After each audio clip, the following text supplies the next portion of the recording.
Good afternoon and welcome to AM News Network presents Summary Judgment. I'm Rachel Baird and I'm joined by Ed Peruta. We're here in Central Connecticut. This is a show we've been doing since May 2014, but recently we haven't been on the air too much.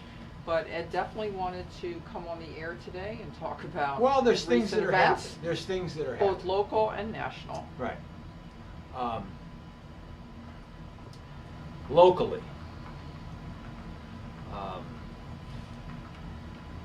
we live in a small New England town. Small, pretty, not big. It's not a city. And they have put the police chief of this town out on administrative leave. So take that topic and put it over there for now. This past week, there was an incident at the United States Capitol in Washington, D.C., where protesters got inside of the Capitol and did damage. Put that topic over there. The state of Connecticut, I walked into a courthouse this week for the first time in a long time, and I think that the judicial system has got some changes that probably need to be looked at, possibly discussed, so you understand it. And I'm going to start with the judicial system. For the first time, they actually had people in the courtroom. The judge was on the bench. Defense attorney was at the table. Prosecution was in her office, coming in by television remote. Well, and when you say first time, it was your first time experiencing it. Certainly it's been going on in Connecticut for a while now. Well, there was a period of time when there was no in-court hearings taking place. Right. Now,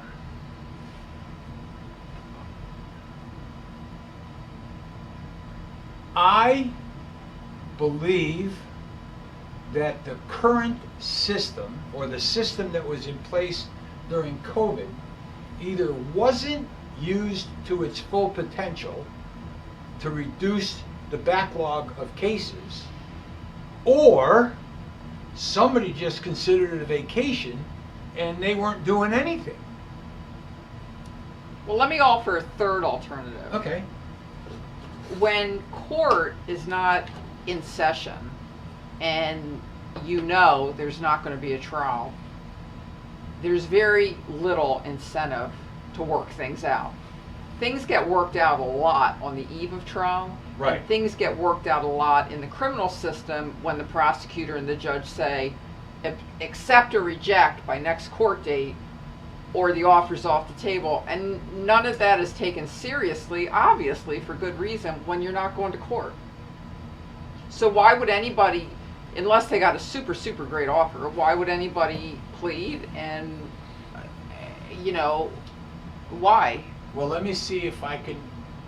Because one of the things we've discussed, that the biggest thing is sometimes the biggest inconvenience in criminal court is having to go back and forth every month. And if you're not doing that, then Okay. I'm going to try and talk to the people on the other side of the camera who may have never been in the courtroom, may have never had an issue, but at some point in their life they may end up being in a courtroom. I think that what you're saying is accurate. yeah. But what you're saying is there's no incentive for the state, the prosecution, The defense. to address the facts and issues of a case, because they're not nobody's gonna settle. I can't apply pressure, okay, on this person by saying, fine, you're going to trial next week. There's something that's happened in our court system. There's something that has happened that we're never going to know about. Well, and let's just be clear, we haven't really looked at the numbers. We're assuming a lot from what we've heard, which I think is correct from what I've observed, but we haven't actually looked at the numbers either. I know that I expected during COVID that stupid arrests wouldn't be made, but they're still making stupid arrests that probably shouldn't be arrests. But then there's rumors out there that, you know, certain law enforcement agencies aren't making arrests for certain things anymore. Right, we've heard that too. They're not responding to certain types of calls. They Right. say, no, not us. And we can come back to that. But I just want everybody to know that in the first week of January 2021, I noticed and felt a totally different environment in the courtroom. Give you an example. Why couldn't you and your client have appeared from your office by video?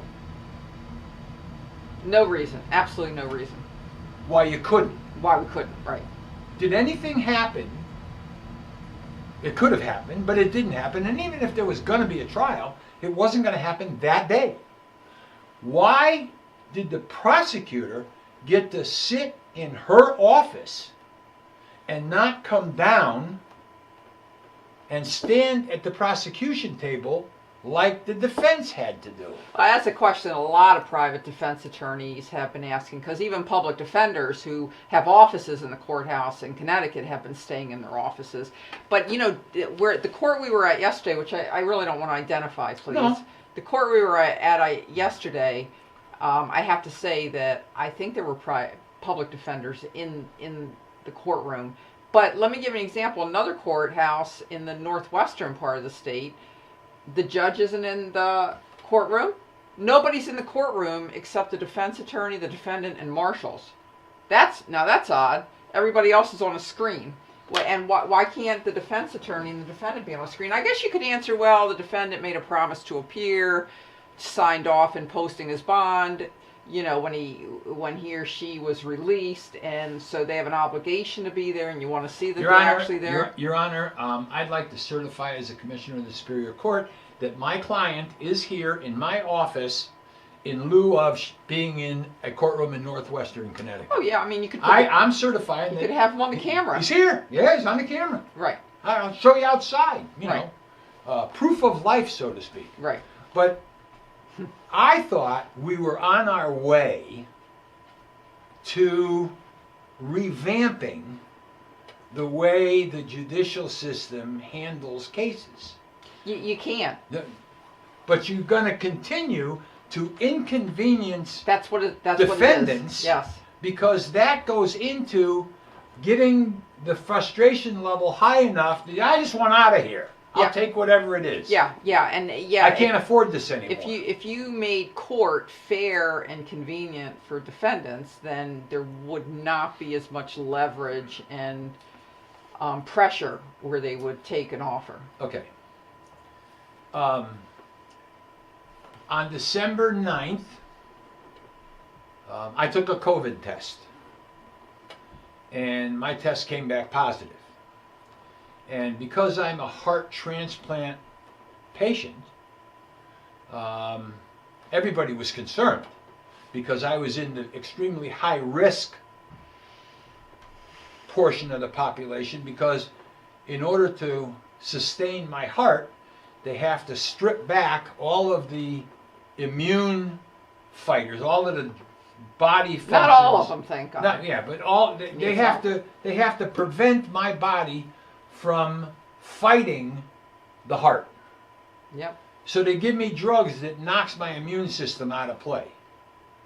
Well, what happened was when I came back positive, I told them what the symptoms were, which were not really, I wasn't on a ventilator in a hospital or going to an emergency room, but the transplant unit said to me, Ed, we want you to go take a test. I took the test, I came back positive. They immediately cut back on my anti-rejection drugs and put me on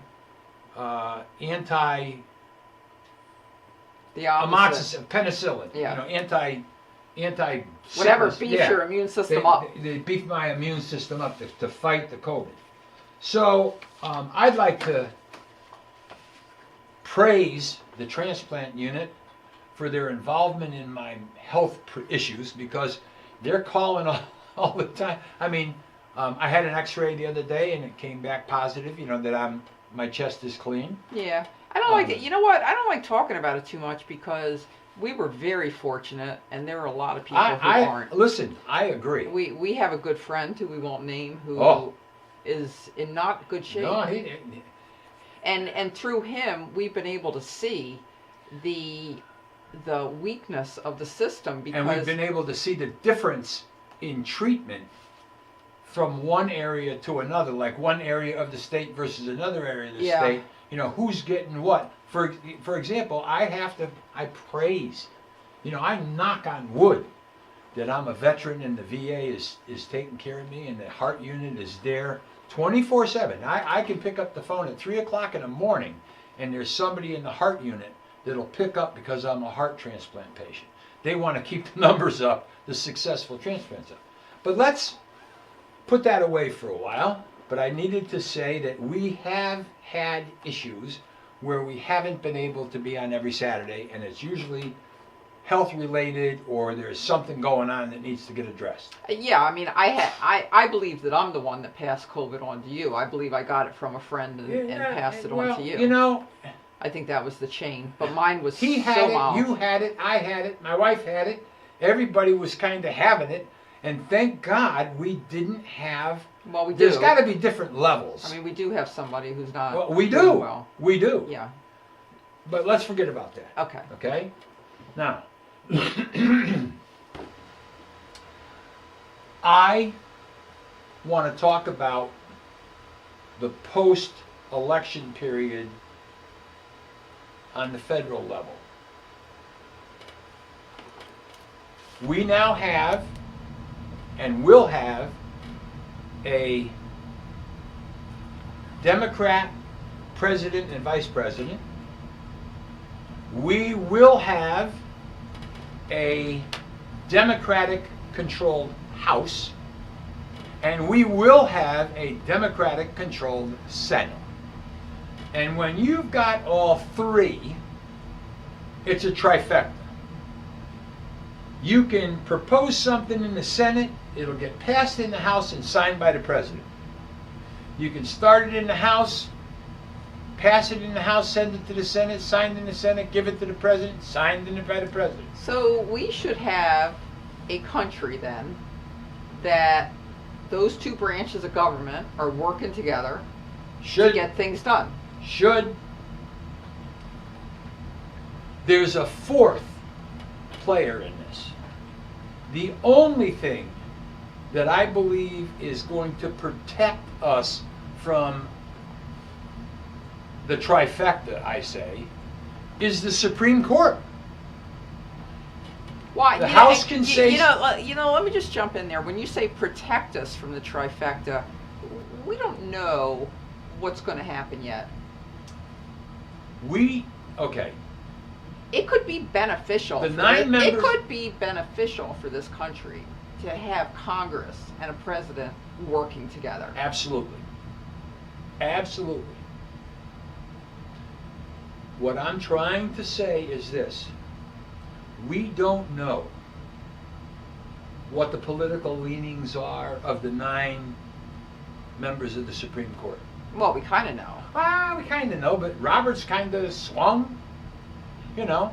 You know, as an attorney who wants to think that judges look at the facts, look at the law, and make decisions based on that, I was pleased with the way the federal judiciary, including Supreme Court judges appointed by President Trump, treated this whole issue of the election not being valid. And I said this on the show, I don't know, the last time we were on, I said, I am not seeing anything to indicate there's any evidence of what's being alleged happened in the election. And if there was evidence, it would be out there immediately. And that's why I said that Trump has no chance of staying in office. I agree. Nor should he have a chance because they didn't come forward with evidence, which means there's no evidence. I'm sorry. Now, listen, I agree. And people were saying, oh, the Supreme Court justices that he appointed voted against him. Well, yeah, that's how it's supposed to work. It's supposed to work that judges are They're not a patsy. Right. They're lifetime appointments, and that's why they're lifetime appointments, and that's why the state courts that aren't lifetime appointments, that are either elected or they rely on politicians like in Connecticut to appoint them, that's why state courts are always more problematic, and people say, can we get it into federal court? Can we get this case into federal court? And that's why, because you're hopeful that the judges are going to be less beholden to people who can demand things of them on which their job is dependent. Okay? So I thought it was a good week for politics from that perspective. Now, you said you saw no evidence. That was, and you did. You said that way back. There's no evidence. What I'm going to say is this. The fact that individuals can make claims of wrongdoing during an election process is enough to make me think there could be. I'll give you an example. I don't know who it was talking to me the other day. A friend of mine named Brian sent a check to pay his credit card by U.S. mail on December 18th. He just got it back in the mail yesterday, undelivered. Okay? Now, I've had people tell me that they actually had tracking numbers. And the tracking number goes from sender dropped it off at the post office, it's given a number. It then goes to a distribution center. It then travels from the distribution center to another center, whatever. And then in this tracking number, it goes to this one particular location in the country, and it ends there. Where did it go? Now, I'm a kind of person that goes like this. If it can happen to one letter, it can happen to 100,000 letters. You and I, back in 2011, sent a priority or next day tracking number package of an appeal to the Veterans Administration. And it is in the same town. In other words, the post office that we mailed it at was Newington, Connecticut, and the place that it was going was Newington, Connecticut. And we waited, and there's a certain time frame that they have to do certain things. And it wasn't happening. And I can remember you keep asking, what's the VA doing? I said, digging their hole. What's the VA doing? Digging their hole. And so finally, months after it was supposed to render some action on the part of the VA, I called up or I walked out. I said, can you tell me? I said, what's going on with my appeal? The question to me was, what appeal? I said, what do you mean, what appeal? I mailed an appeal in here. So these 100,000 that we're using as an example of letters, or we're talking about absentee ballots, aren't we? Yes, we're talking about the reliability of the U.S. mail to handle votes. Okay, so are we talking about incompetence of the post office, or are we talking about some underlying effort to misdirect certain absentee ballots, or which one are we talking about? Well, let me give you a hypothetical. Because how would somebody know what's in an absentee ballot? Let me give you a hypothetical. Okay. Okay. There's a town in Indian River County, Florida called Johns Island. It is an extremely wealthy community.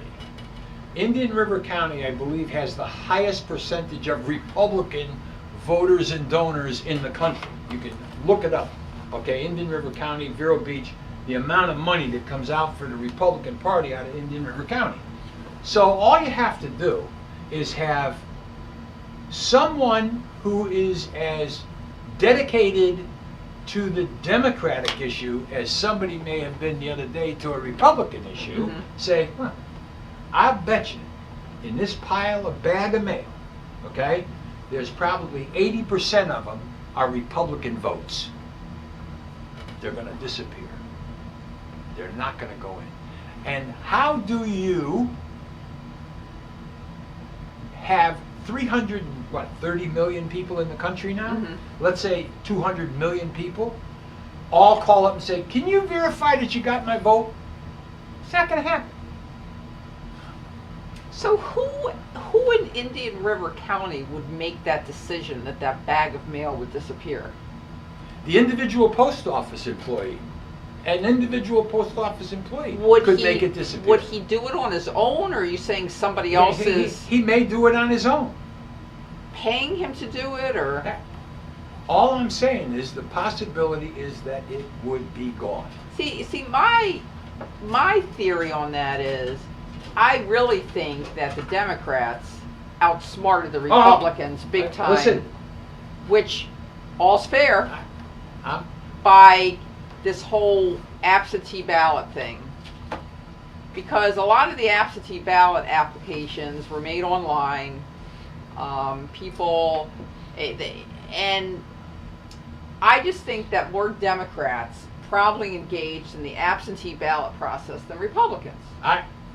And they sold it to their party members lock, stock, and barrel. So why would anybody want to get rid of absentee ballots? Now, you just brought up a good point. I hadn't thought of that. Well, maybe if it's an overwhelmingly Republican area. But then you're saying in a bunch of overwhelmingly Republican areas, post office people engaged in...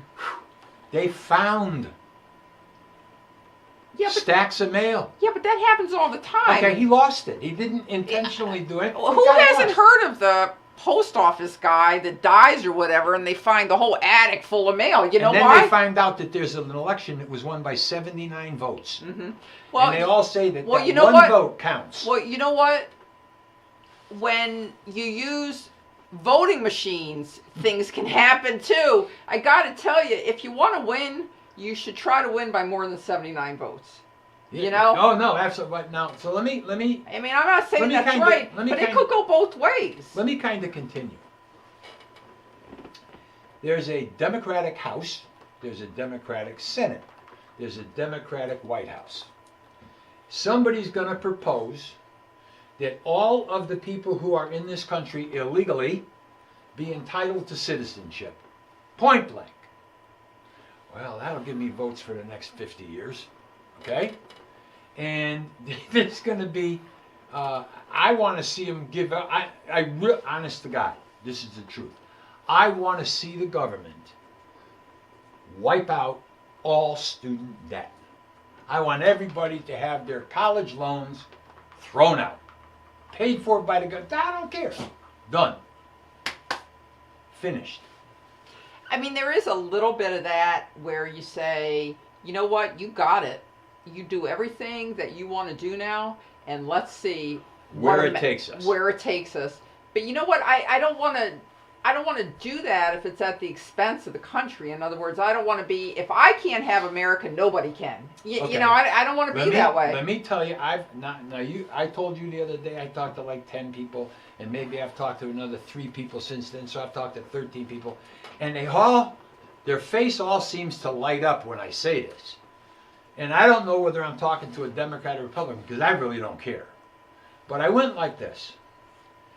Everybody's making a big deal out of the lack of law enforcement to protect the Capitol compared to the amount of law enforcement that was present during Black Lives Matter's protest. And everybody seems to think it was a decision by the government that we're going to encourage people and we're going to let people riot and go into the Capitol and tear it apart. But what if the police officers who've been attacked, the good police officers, who've been attacked verbally and physically, shot, killed, maimed in the last couple of years. So it went like this. Have at it. Yeah, but on the other hand, why did they choose that day to say, okay, we've had enough, we're not going to do anything? Had to be planned in advance. It's a weird coincidence. Had to be planned in advance. In other words, they knew exactly on what day the Congress was to certify the election. Number one, we talked about this morning. I don't know what the circumstances were where there's allegations they did a bad job. Can you expand on that? Expound.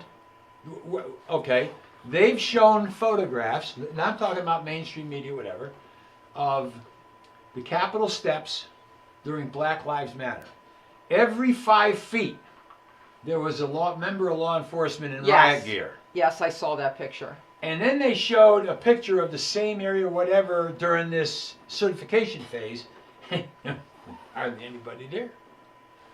But I know for a fact that law enforcement is starting to say, if you want us to give up our guns, no problem.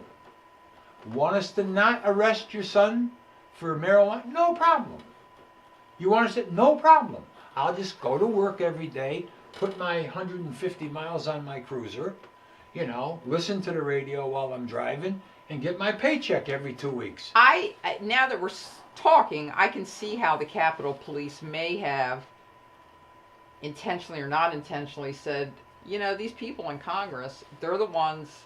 Let them do it. Sitting on the floor of the House, wanting to defund the police, taking sides against us, and advocating the violence and the looting that took place in the last 6 months. Okay, saying, well, they're upset. They have a right to do that. We have to be violent. But you know what? I think it would have been better, if that's the case, if the Capitol Police would have not lined up to block out the Black Lives Matter people and let all of them in, because that's who Congress loves. So let all these people, and I think they made a tactical mistake. A realization that comes too late. Yeah. In other words, we had, at the time, we had nothing to when we were dealing with the Black Lives Matter. We had riots in Chicago, burning, looting, stealing. New York, burning, looting, stealing. Miami, and all over the country in spots. So, oh man, we're going to have the Army here. We're going to have 1,000 police officers.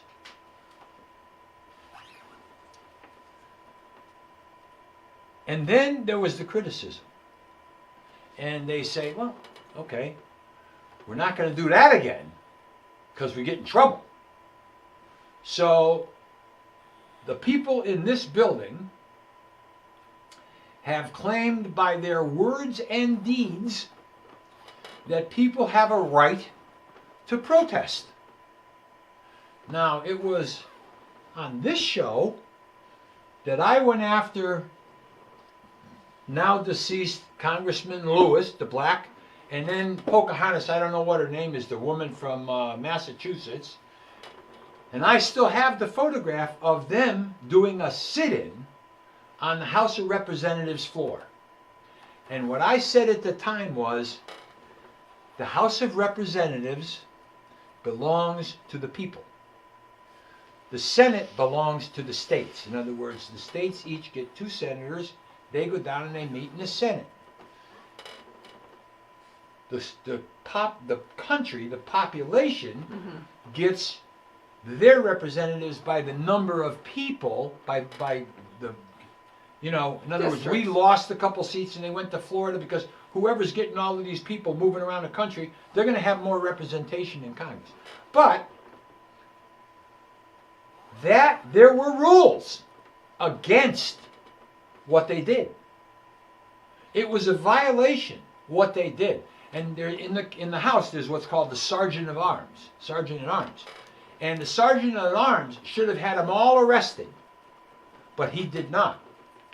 And I said, well, can I go to Washington and get a permit? I'll do it legally. I want a permit to conduct a sit-in on the House floor. Because after all, it's my house, not theirs. It's our house, not theirs. No individual or group, small group owns the House of Representatives. Right. So I wanted to be able to go down there and do a peaceful sit-in on the House floor while they're in session. I wanted to go down there. Still do.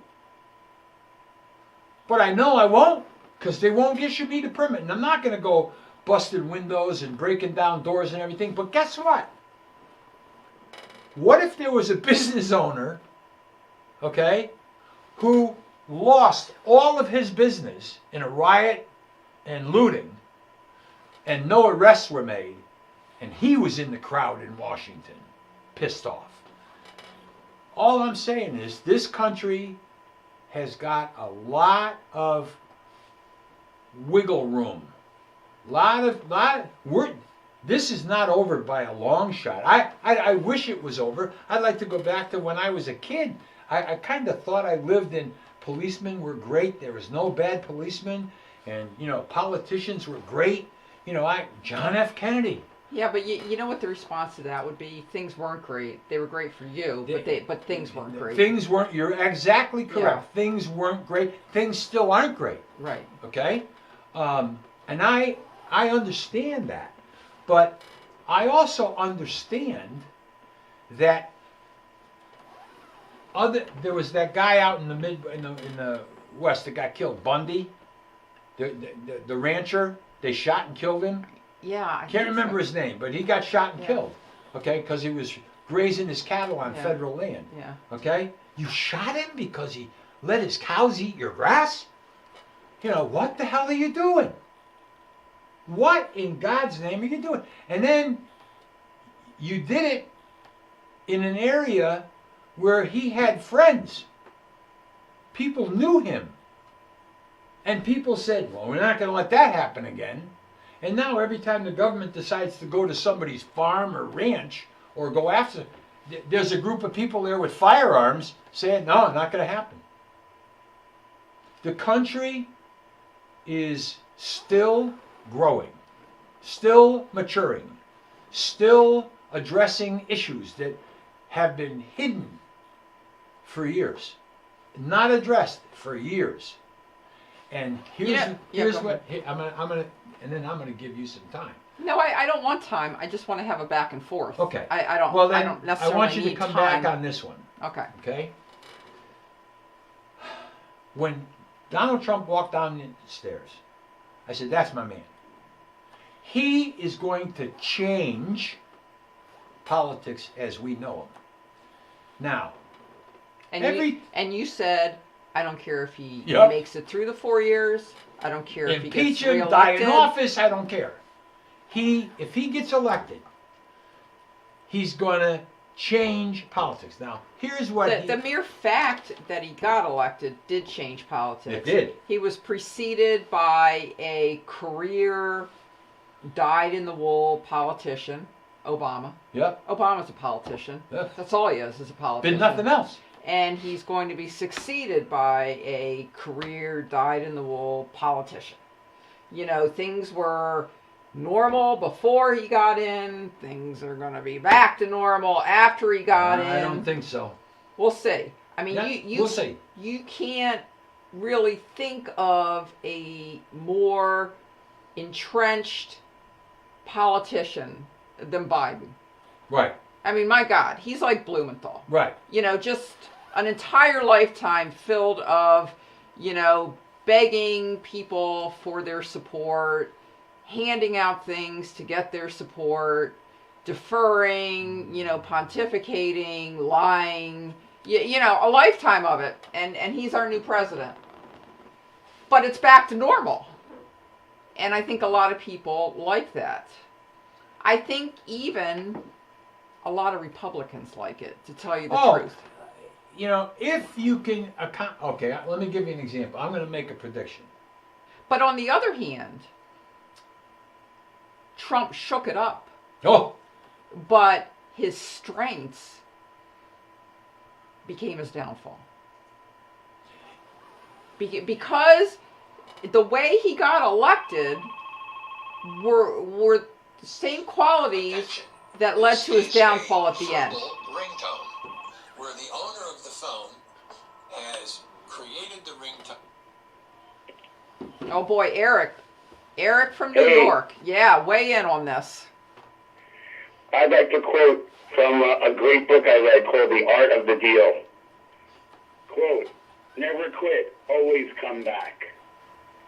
I don't think we're done with Donald Trump yet. I don't think so either. I think they're going to try. I think to the 20th.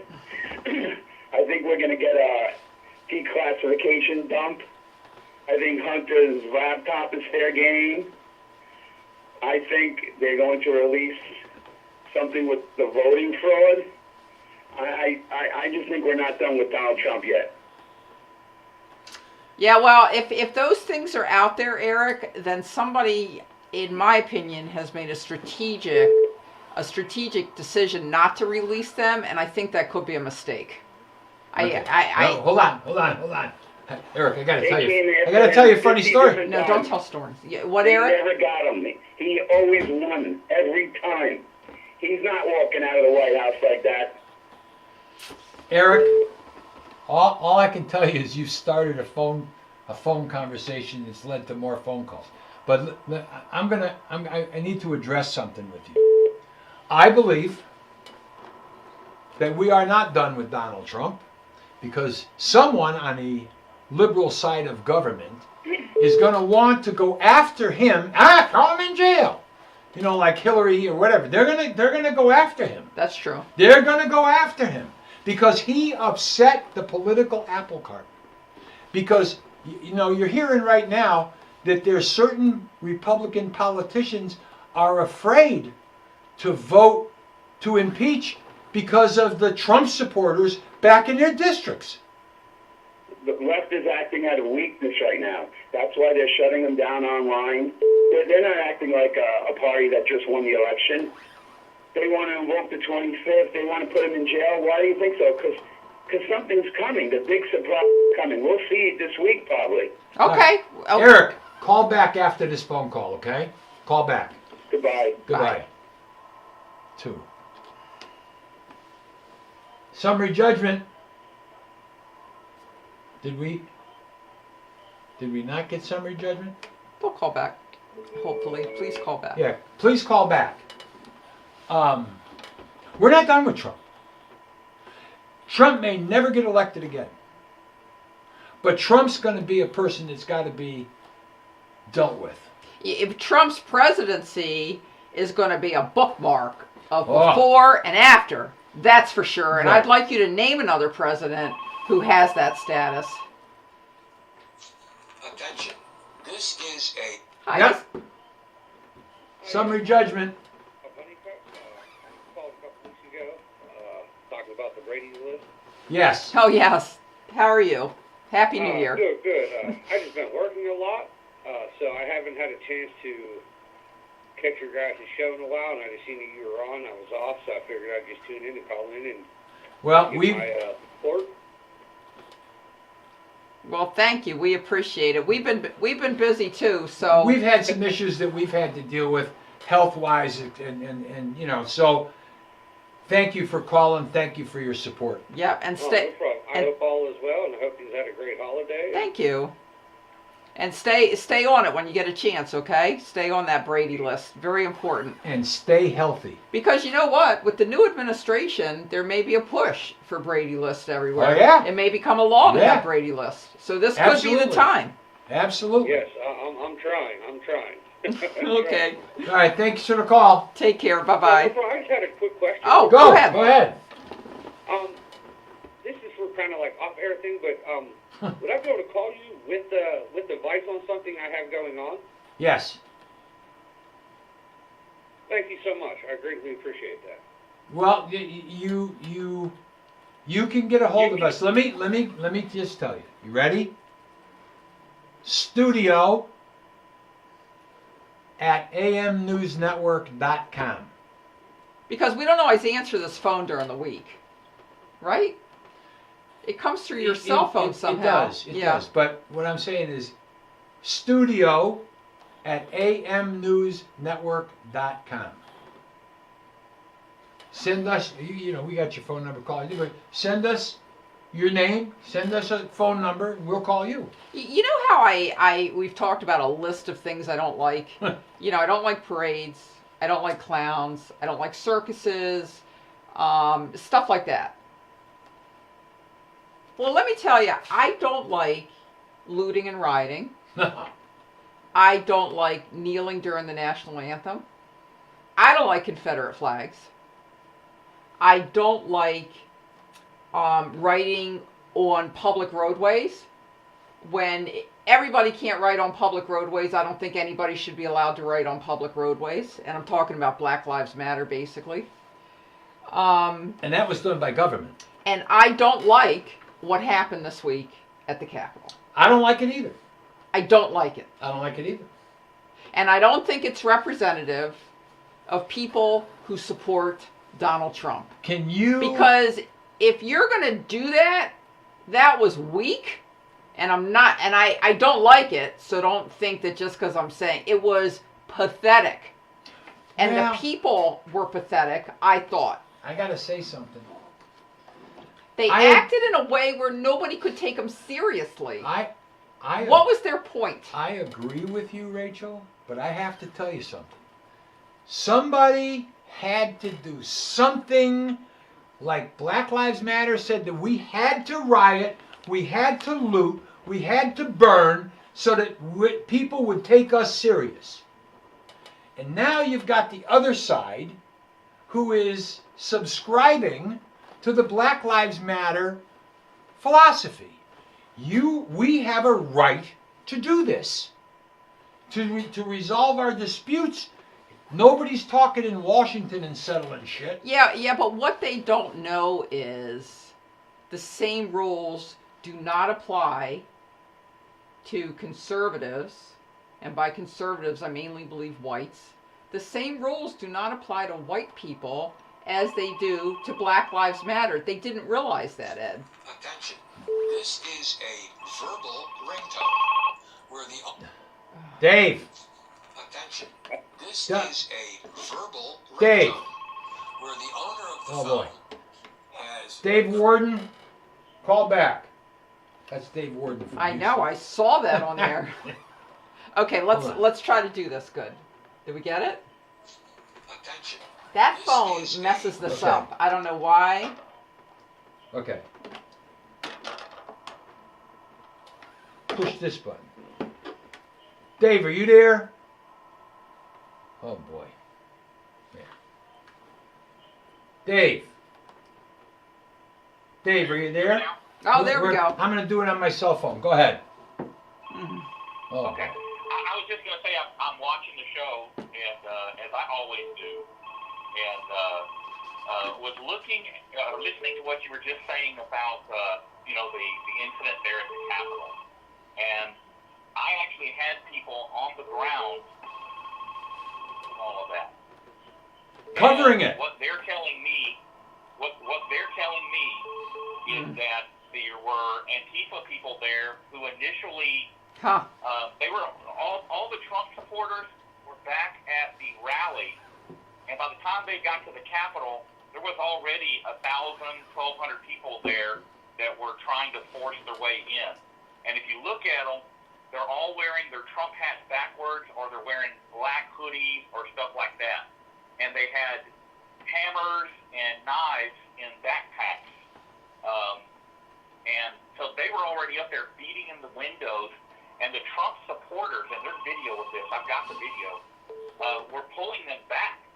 But there were just too many of them in too small a space to control them. Eric. And, go ahead. Go ahead, Dave. I'm just saying, so there's a whole lot more going on there than what is being reported and what the average person is getting. Dave, you bring up a very good point because, Ed said today, we're going to talk about this. What's your opinion? I said, you know what? I have no opinion because I don't know what happened. And I don't think we ever really know what happened. I don't know what happened with the Capitol Police. I don't know what happened here. I don't know. So to weigh in on something almost seems inappropriate when you don't know what happened. And so thank you for that point, because I will freely admit that I wasn't there and I don't know what happened. I don't. I don't. And I wish I had been there, because then I could give you more firsthand information. But like I said, I had a couple of people on the ground there, and I'm getting my videos and information directly from them. But I don't care if it was Antifa or Trump supporters or people from China or anybody else. I don't agree with what happened at the Capitol in proceeding that way. Well, if they're there to just disrupt the vote counting procedures and all of that, you know, at any given time, any American citizen has the right to revolt against the government, and you know that's deep rooted in who and what we are. Well, Now, wait a minute, Rachel. Okay, go ahead. Having said that, to take up arms or to take action against the sitting government, when you fail, you have to understand that there will be consequences. Right. I agree with that. Right. Because if, as you say, everyone has the right to revolt, then everyone else has the right to oppose that and to hold people accountable. You are correct. King George III would have hung George Washington for insurrection and rebellion had we lost the Revolutionary War. George Washington would be hung. Yes. And we'd all have the British Jack, the Royal Jack, or whatever that flag is. Yeah. Well, and that's one reason, and I know we're on News Now Houston, and you know, we're talking to somebody from Texas, but that's one reason I don't understand the Confederate flag. I'm sorry, but they lost. And I don't understand the attachment to the Confederate flag, or why people condone it or hold on to it. I mean, I know that on military bases, I believe it's banned now to have a Confederate flag, as it should be, because that's even more ridiculous having it on military bases. It's just history. That's all it is. It's no different than, you know, African Americans that display the African flag and African artwork and all of that. It's no different. It's just history. Dave? Yes. The slave population that came to the Western Hemisphere were sold by other black tribes. Now, I'm aware of that. Now, I'm not going to get into that, but I'm going to go like this. If we had lost the Vietnam War, I would still be proud of the fact that I'm a Vietnam veteran. If my family did something... Did we win it? Yeah, no. What I'm saying is we didn't win it, we didn't lose it.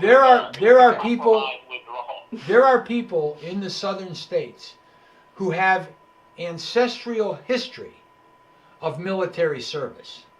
Some of the generals in the Civil War went to West Point, but when it came time to separate, some of them went south, including Robert E. Lee. In the South, and I had family on both sides of Yeah. the Civil War, and what's really funny is that, you know, you're talking about the people that came over from Europe came over from Africa as slaves, you know, but we don't talk about the people who came over from Europe as slaves. Right. My family originally came to the United States as slaves from Europe, from England. Yep. They went to the United States, they sent them to Australia. Australia was a penal colony. Sure. As far away from England as you can send them. Don't come back. Now, I don't want to. There's 9 minutes left of the show. I want to give Eric Shaw his due. No, we can go longer. I love Okay. having you call, Dave. I wish you'd call every time we're on. I need to ask because he her- definitely is the voice of reason. Are we coming in clear now on your YouTube channel? Yes, you're loud and clear. You're doing just fine. No more broken up signal. It's good. It's a good signal. Occasionally, you guys buffer occasionally, but I think that's just the government trying to silence you. You know, they hate the voices of dissent. Well, let me tell you what happened because I haven't talked to you in a while. Hey, I don't know if we properly introduced Dave either. Dave, this is Dave Dave Warden is the originator of News Now Houston, and I guess he participates in other YouTube channels, and he has a pretty big network of people who supply him with video and information. You know, Dave, there are people in Connecticut that watch you, and because they watch you, they've seen me and Ed, who have called me for legal help. Now, isn't that, it's a small world. So, are there any other YouTube? You know, Are there any other? there are Go ahead. There are News Now affiliates all over the world. That's what I was going Right. to ask you. Right. Right. And I gotta tell you, And I'm not gonna give you all the credit. A lot of this started with J.C. Playford. absolutely. You refined it to a science. You Oh. refined it to a science. No doubt about it. But let me just say something, okay? Because I got to get it off my chest. Dave Warden has been harassed by government for years, and I know it's probably going to come to an end pretty soon, hopefully. When it does, we want to be the first to know, or one of the first to know. Is there an end in Well, sight? There is an end in sight, and when it does, so I'm going to publish a bunch of documents, okay? And most of these documents have been sealed by the court, all right? Yep. And so I expect that there will be consequences for that, and I'm okay with that. I'm okay with that. They're going to hold me in contempt and lock me up for a year or whatever they want to do. I'll take that for something I did. But I will never plead guilty to something I didn't do. And these documents are very, very telling because they identify government counterintelligence operations that have been run against YouTubers, what they call anti-government people who are really just people who believe in police accountability. But, when the police control that narrative, you get what you get. Other things are secret chat rooms where police officers are having conversations on how to hide evidence that clears innocent people. Mm.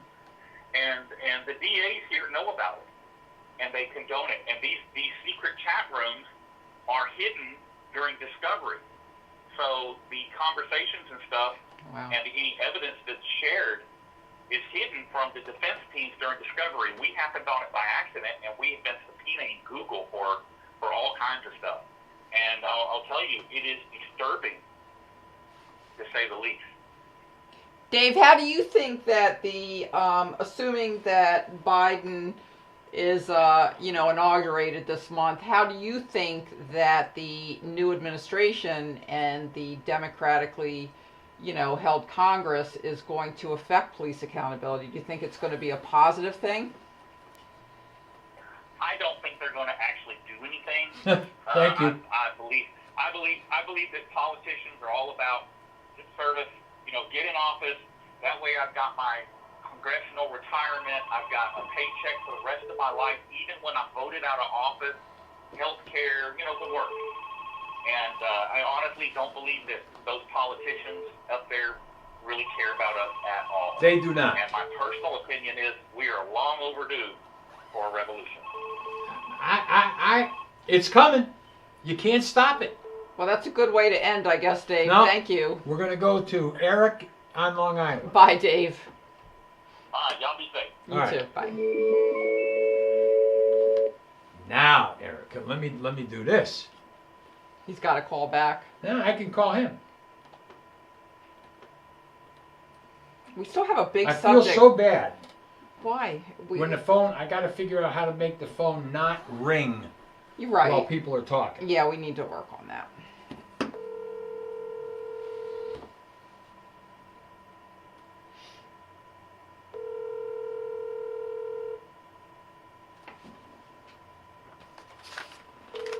You know, we need to do a separate show about the local issue we were going to talk Yep. about. We got sidetracked on this Restrict- other issue. Please leave a message. Thank you. Okay. So why don't we've been on about an hour. Why don't Yeah, there's 4 minutes left. okay. What's on the counter? Okay. We do have some issues that we need to address. And we may do it during the week, record it, Right. and then play it. And then after it's played, because it won't be an hour, you know, after it's played, then we'll come on and we'll take interactions on it. Right. But let me see if I just want to do something. Mm-hmm. No, that's not it. I'm not going to play with that. I want to figure out what's ringing while somebody's talking, because to me, that drives me crazy. It does drive you crazy, yeah. Okay? Attention. This is Summary judgment. Hey, I just wanted to add something. You were talking about the Postal Service earlier, Yeah. and the fact that votes and letters and things disappear and are late. And just in Westmoreland County, Pennsylvania, last week, they found more votes that weren't counted in the courthouse. But more than that, a friend of mine worked for a contractor, and their job was to haul mail. They were not postal employees, they were a contractor. And he would roll huge baskets of mail onto his truck, shut the door, and he would take it to another location that was pre-designated, and essentially no one had any oversight about what he or any of those contract drivers did. Oh. He wasn't the only driver, there were a dozen of them. But whatever they did with the mail, no one would ever know. And some of the mail from other people who were fired from that organization, some of the mail was actually stolen, and some of it were gift cards that were easily identified in pieces of first-class mail. So if you think the post office handles it, they don't. They handle it in the post office building, but they don't handle it when it's being transported. The problem we have in this country is usually the truth follows the quote-unquote facts, okay? And it's Yeah. usually too late to do anything about it. I used to have a saying, we got 1 minute left.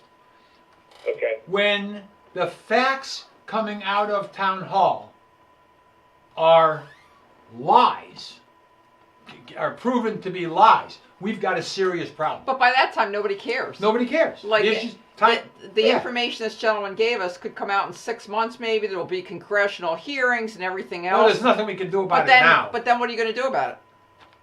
Exactly right. I agree with you. Yeah. You know. Thanks Listen. for taking my call. Thank you for Keep calling. keep our phone number in your speed dial, and we're going to try to be on next week. Take Okay? care. I have. Thank Bye-bye. you. Bye-bye.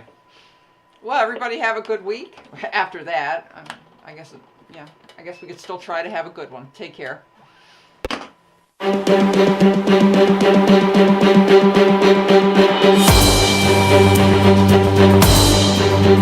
Thank you.